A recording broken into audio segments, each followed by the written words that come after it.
Dead on arrival sa ospital ang isang truck driver matapos mabundol ng closed van sa Payatas Road sa Quezon City. Nabudol ang driver habang hinahabol naman niya ang pinaradang truck na biglang umantar na magkaaberya sa preno. May unang balita si James Agustin. Binabagtas ng isang closed van ng Payatas Road sa Quezon City nang bigla nitong iwasan ng isang elf truck na lumabas mula sa isang compound. Napahinto ang closed van sa gilid ng kalsada. Hindi masyadong malinaw sa CCTV, pero nabangga pala ng closed van ng driver ng elf truck na nooy nahabol daw ang truck na nagkaaberya sa preno.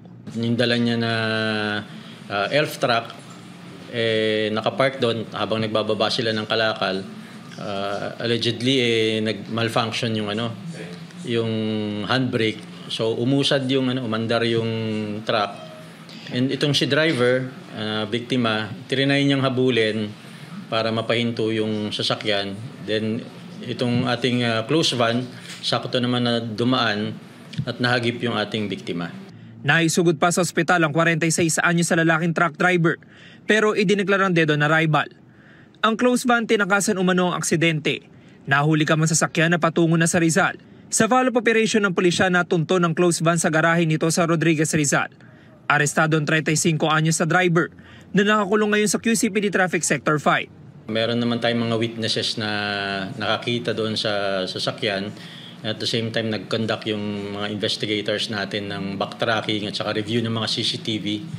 At doon natin nakita at natunton kung saan papunta yung sasakyan ng nakabangga.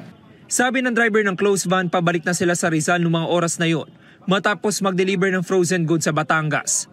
Hindi ko naman po talaga tinakasan yun eh. Hindi ko lang talaga napansin yung tao noong time na yun.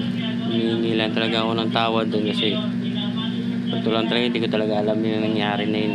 Sa record ng pulisya, nasangkot na rin sa aksidente ang driver noong April 2021. Ngayon, maharap naman siya sa reklamong reckless imprudence resulting in homicide at paglabag sa Article 275 ng Revised Penal Code o pag-abandona sa biktima. Ito ang unang balita. James Agustin para sa GMA Integrated News.